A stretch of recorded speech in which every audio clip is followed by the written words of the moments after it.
Hey my dudes, my name is Cecilia and welcome to my kitchen. I'm an American living in Sweden and I'm hosting Friendsgiving for 22 people.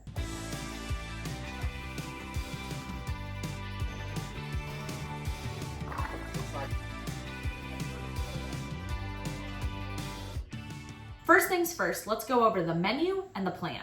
I like to stick to the classics, and over the last 10 years of hosting Thanksgiving, I have really narrowed down what I think is a must-have. We have the turkey, of course, not in pieces, not spatchcocked, whole. I don't care if the breast gets dry, that's what gravy is for. The turkey is for pomp, it's for iconography. Every year I have at least one Swede who has never been to Thanksgiving before, and they need to experience the real deal, the classic, the cliche. So a whole turkey it is. There's gonna be gravy, as I mentioned, as well as cranberry sauce, and of course the sides. I'm going to be doing my dad's stuffing, green bean casserole, my way, and scalloped potatoes. There's also going to be the best Thanksgiving salad, and now I know a lot of people say that they have the best Thanksgiving salad, but they're wrong. I have the best. And speaking of the best, of course we're going to be making my famous Parker House rolls this year with homemade cultured butter. New to this year, I'm going to be making candied sweet potatoes. Every single year, I'm on a mission to incorporate sweet potatoes somehow, and while it's always tasty and good, I haven't found that one recipe where I'm like, yes, I'm gonna make this year after year for the rest of my life. But I have a lot of hope for these candied sweet potatoes. I think this might be the one. And then, what everyone cares about most,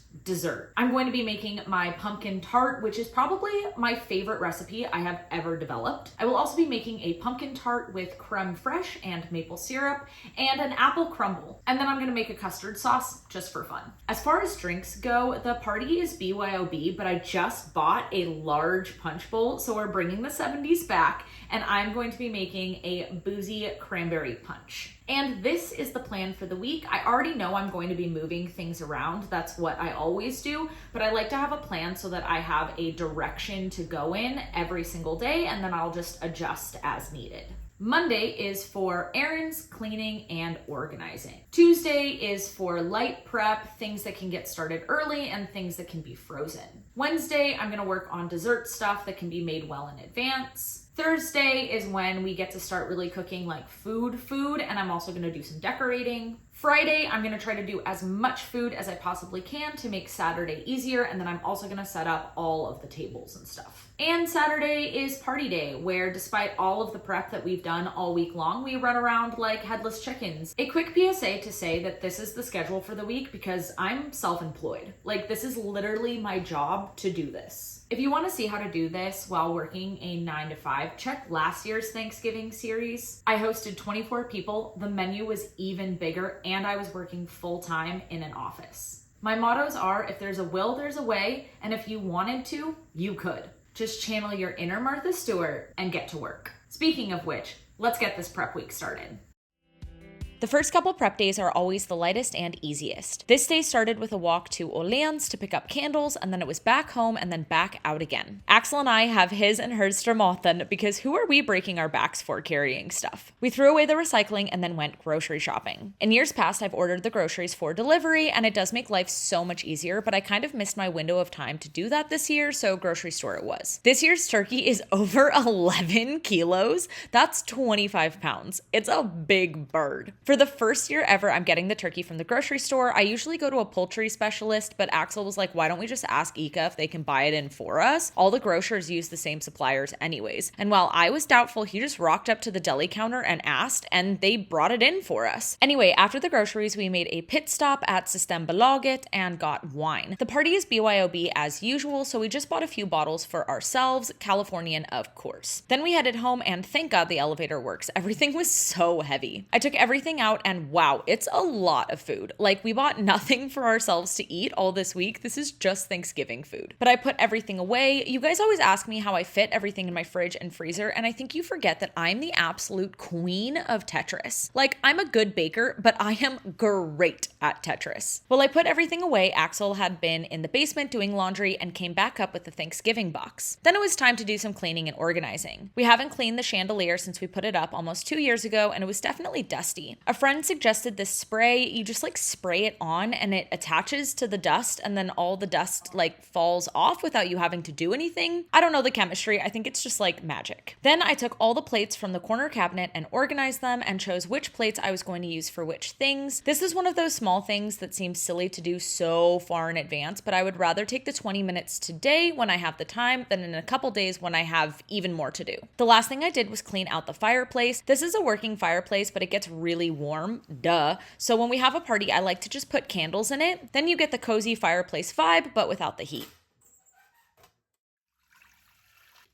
The first thing I got started with was bread dough. I like to make my own bread for stuffing. I hate sourdough bread in a stuffing. It gives it totally the wrong flavor. While that was mixing, I threw some chicken wings on a tray to roast for stock, and with those two projects started, jumped right into crumble for the apple crumble. This comes together quickly, but again, I'd rather do this 10-minute project today when I have lots of time than later when I'm stressed with a million other things to do. That went in the freezer, and then I popped together cream and creme fraiche. This will sit out at room temperature for a couple days to ferment before I make butter. The bread needs a 30-minute rest in the bowl after mixing, so the lid went on, and at that point the chicken was done. Could I have taken them even darker? I mean, yeah, probably, but here we are. They went into the pot along with all the delicious brown bits I scraped from the pan, and then the pot went on the stove with a bunch of water. While that was simmering, I got the candied walnuts started. First, you make a syrup, and once all the sugar is dissolved, you add in the walnuts and let them cook. While those were working, the dough was ready, so I prepped my pans, divided the dough, and shaped them into logs. You don't actually need to shape them this nicely, I just like to because it's fun. The bread got put on the speed rack to rise, and the walnut syrup had come to the correct temperature. I drained the syrup from the nuts and then spread them out to dry. Up next was fried shallots for the green bean casserole. This project is both really easy and a pain in the butt. It's easy because you literally just thinly slice and then fry some shallots, but it's a pain in the butt because the frying truly does take forever. Also, mandolins are scary. The shallots take forever to fry because you don't want the heat to be too hot. They can go from 0 to 100 real quick, so slow and steady is the best way, but yeah, I stood there for like 45 minutes. But I'd rather do that than burn them, which I have done one too many times. The bread was proofed and went into the oven for about 30 minutes before coming out a gorgeous golden brown. These will sit out overnight to get a bit stale. The last thing to make was fried walnuts. Fortuitously, these take like less than 5 minutes to fry. They get a deep golden brown color and then are heavily salted. I ironed all the napkins. I hate when they get wrinkly in storage.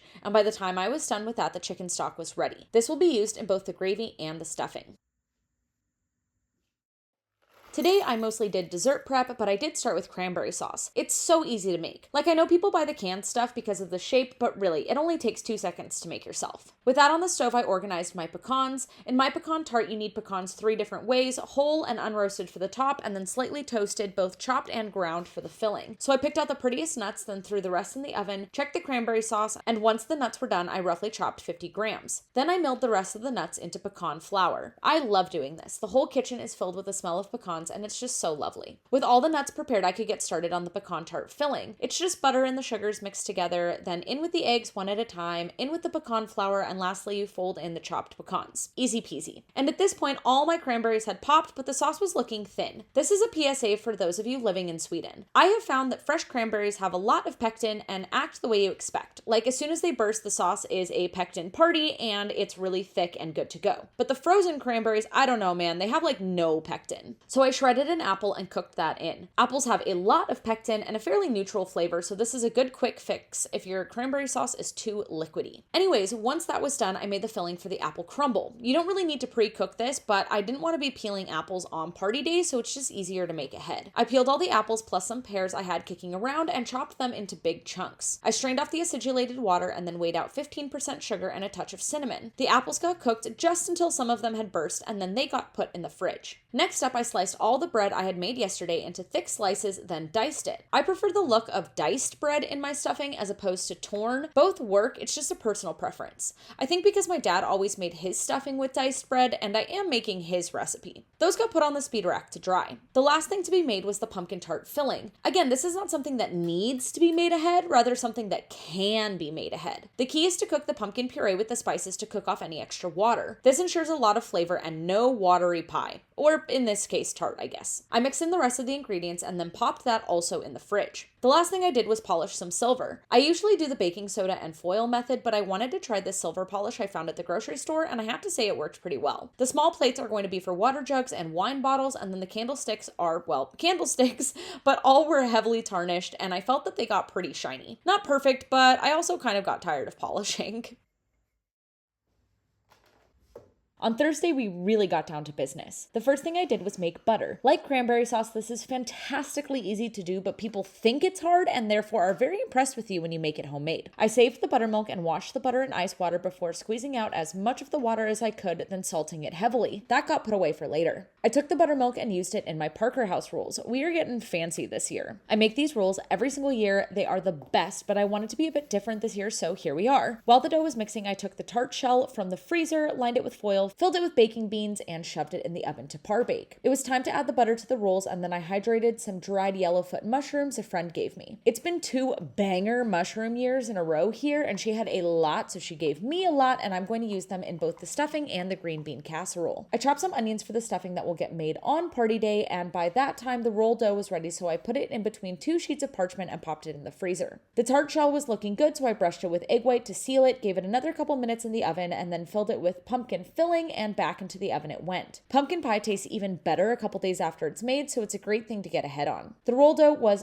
firm, so I portioned it into 35-gram pieces and rolled the rolls. This dough is really sticky because of all the butter in it, which is great when eating, but a little tricky when rolling. They really need to be rolled out cold. I popped those in the freezer and took out a round of tart dough and rolled that out and lined another tart shell. This will be for the pecan tart that I will be baking off on Saturday morning. I chopped some celery for the stuffing, just trying to get ahead here, and then the pumpkin tart came out of the oven looking gorgeous. I peeled and chopped sweet potatoes. These will also be cooked on party day, but it's nice that the chopping is done now. After that, I took the bread cubes we made the other day and made bread crumbs. The food processor makes this a really quick job. Then I quenelled the butter I had made. It's not a lot, so it was a bit of a struggle at the end, but I quenelled basically all of the butter I had made and was too lazy to redo any of my quenelles. They were good enough. After that, I sugared some fruit for a decoration that I'm going to put together tomorrow. Guys, this is my new favorite thing. It is so easy and the results are so spectacular. The apples, pears, and oranges are really easy, and the grapes are only hard because I decided to keep it in like one big bunch. Those will dry until tomorrow. The last thing I did was polish more silver. I wasn't going to polish all the cutlery, but after seeing how beautiful the candlesticks became yesterday, I decided to stop being lazy and polish the cutlery as well.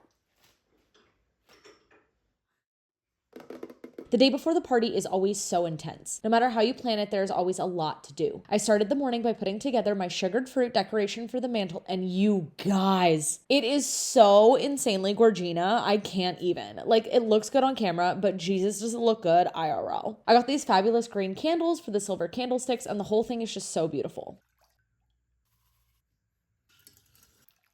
We Americans need to take a page from the Brits and eat more custard. It's so delicious. After that was cooked, strained, and put in the fridge, I moved on to the scalloped potatoes. I peeled the potatoes, then thinly sliced both garlic and onions. The garlic got sweated down in a lot of butter, and then the onions went in. While those were cooking, I sliced all the potatoes. Cream and milk went into the pot with the onions and garlic, and once that was boiling, I added the potatoes. They cooked for about 20 minutes, just until like al dente. I poured them into a baking dish and let them cool before later putting it in the fridge. Next up was the green bean casserole. I make my own mushroom sauce because of course I do, and I used the yellowfoot mushrooms I soaked the other day. I fried them off in 2 batches and then moved on to the base of the sauce, which is onion and grated button mushrooms. This gets cooked with cream and then blended. I added in chopped parsley and then the fried mushrooms. I chopped some defrosted green beans. The fresh ones here can often be like not great quality, and the frozen ones are just like much better. I added those and peas to the mushroom sauce. I love peas and they go so well in this. I stirred everything together and divided it between 2 baking dishes, and these will get baked off tomorrow as well. Up next was turkey time. Axel took out the gizzards and dried the whole thing off, and it will sit in the fridge overnight uncovered so that the skin can like dry out so it can crisp up better. Next up, I made the base for the cranberry punch. I used cranberry concentrate, vodka, vermouth, and then a bunch of orange peel and the peel of 1 grapefruit. That'll infuse overnight. The last thing to do in the kitchen was to make the ice ring for the punch. I decided to keep it simple and just used whole cranberries as decoration. Finally, it was time to actually set up. We went down to the basement and got out all the extra plates and glasses and chairs and tables and started to move all the furniture around. If you guys thought I was just good at Tetrising the fridge, well, you're wrong, because I can actually Tetris anything, including this apartment. We set the tables so everything was ready for tomorrow, and this is what our bedroom looks like. We managed to fit the couch and the coffee table in there because the whole living room is taken up with the dining tables.